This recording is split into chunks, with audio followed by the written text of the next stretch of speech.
Je m'appelle Bata Yaovi Pascal. Je suis artiste plasticien, guide de tourisme.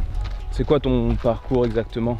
Mon parcours c'est un peu rigolo parce que j'ai été élevé dans un village, on appelle Djanglamé, dans la commune de Grand Popo.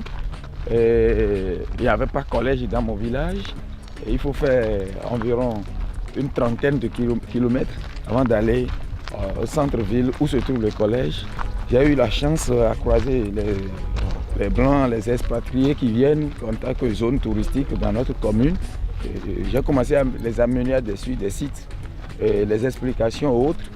Ça m'a donné le goût. Ce n'était pas professionnel, mais c'était pendant les vacances, les congés ou week-ends. C'est comme ça que je suis rentré dans le guide de tourisme. Est-ce que c'est depuis tout petit que tu milites pour l'environnement, que tu milites pour la sensibilisation des enfants? Je suis arrivé à aller au-delà du tourisme pour se faire de l'argent, tourisme, pour faire la promotion. Quand on parle du tourisme, nous marchons pour aller vers un lieu et nous sommes sur la terre. Le lieu doit être propre. Je fais la promotion de l'environnement, comment rendre l'environnement sain autour de nous pour la santé des humains. Et je fais face aux enfants pour qu'après nous, quand nous on va commencer à vieillir, qu'ils soient là pour que tout ce qu'on a fait ne soit pas une peine perdue. L'environnement est en jeu, la santé est en jeu. Le premier lieu qu'on ira découvrir tout à l'heure, c'est le baobab sacré de Lokossa. Qui date d'avant ta naissance? Oh oui, bien sûr, des siècles. C'est notre protecteur. On doit respecter cet arbre, on doit lui faire les offrandes pour notre succès, notre prospérité et puis le bonheur pour tout le temps, quoi. Ok. Nous sommes à la rencontre du baobab ici. Et la rencontre du baobab consiste juste à poser sa main sur le baobab, à garder son silence pour quelques minutes en se souhaitant des vœux. Et quand tu te souhaites ces vœux, tout ce que tu as souhaité, tu n'es pas tenu de dire ça à ton voisin ni à ton frère, même si vous êtes des jumeaux. Donc chacun garde ses vœux, qui restent en confidentialité avec le baobab sacré. Et tant que, lorsque les vœux plutôt seront exaucés, vous êtes tenu de faire une offrande. Même si vous êtes à des kilomètres donnés, à des milliers de kilomètres hors du continent, il y a toujours des gens que vous allez contacter pour que votre vœu qui a été exaucé, l'offrande soit faite pour votre bonheur.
Asso Béné Tourisme, c'est une association humanitaire qui a connu jour par des jeunes dynamiques qui ont adhéré à part entière à ma vision de faire la promotion, la lutte contre la pollution environnementale, la promotion des enfants démunis, la santé, le tourisme, la promotion des sites touristiques valorisés et aménagement des sites touristiques valorisés ou non valorisés.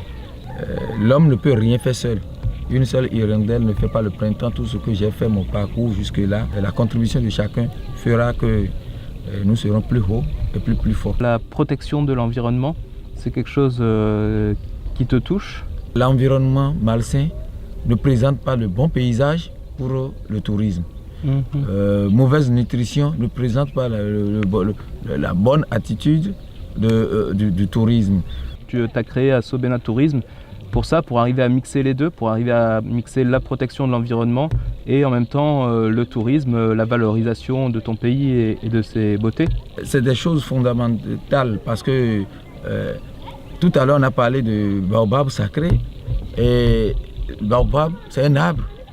On a vu sa beauté. Il faut que l'environnement, le sol sur lequel nous marchons soit propre. Moi je me suis plus accroché aux déchets plastiques. Parce que les déchets plastiques sont à la base de plusieurs maladies aujourd'hui comme le cancer. En voulant faire leur feu à charbon, ils mettent ces plastiques pour vite accélérer le feu. Les sachets qui s'envolent, le vent emporte, ça accroche aux arbres et les arbres ne respirent plus bien. Et ça tue des arbres. Les sols cultivables qui ne produisent plus rien, mais ces sols sont bien sûr riches, mais le fait d'enfouir, de jeter les plastiques partout, les plantes après posent leurs racines sur ces déchets qui ne donnent pas son fruit. Qui ne donnent pas son fruit. Nous avons l'océan, nous avons le fleuve, nous avons les lacs, nous sommes vraiment ici sur un étang. Mais les gens peuvent venir à la pêche sur cet étang, ils vont boire l'eau pure water, que nous appelons communément l'eau en sachet. Ils jettent, ils appellent la porte de manger dans les sachets plastiques. Ils mangent, ils jettent ça dans l'eau. Et après, les tortues confondent ça aux méduses. Les poissons confondent ça ici par rapport aux petites crevettes. Et ça tue. Tout à l'heure, on a vu un poisson mort dans l'eau là. Donc, c'est nous-mêmes qui produisons les déchets et c'est nous qui détruisons notre propre environnement.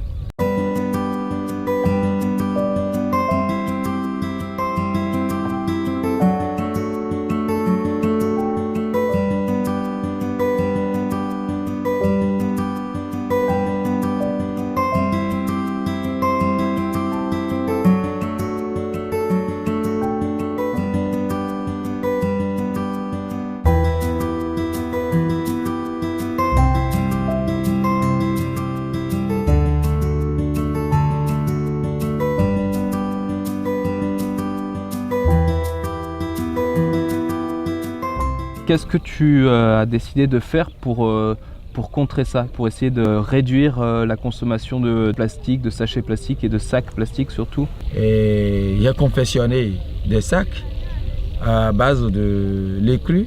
C'est déjà le tissu sorti de l'usine qui n'a pas été touché, la matière première, c'est le coton béninois qui est transformé. Et là, ça consistera à faire une sensibilisation. Chaque collège, on les sensibilise au bout de 10 minutes au MA. Les responsables de chaque classe ont droit, chacun un sac. Et on finit, les revendeuses de la bouffe du collège, on va leur donner aussi un sac. Et puis les professeurs présents, un sac. Là, le collège est sensibilisé. On va faire ça dans les marchés, sensibiliser les bonnes dames. Il faut nécessairement qu'on leur distribue quelque chose pour les motiver. Le but, c'est que cette habitude revienne.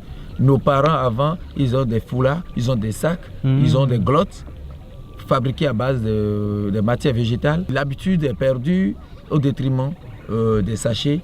Changer les choses justement au niveau environnemental, au niveau des consciences, est-ce que ça te rend heureux?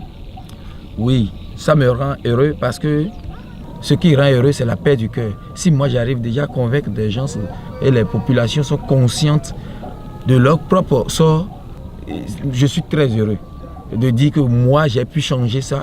Il faut être radicaliste, positif, changer quelque chose. Même si tu es un fou, ta folie peut déjà apporter un de plus pour ta communauté, ton environnement, ton milieu, ton entourage. On ne peut pas changer les gens comme on renverse la mer renverse les vagues. Mais c'est un travail et il faut avoir l'amour, la passion de faire ça et pouvoir espérer les résultats. Et moi, je suis sûr que j'aurai des résultats.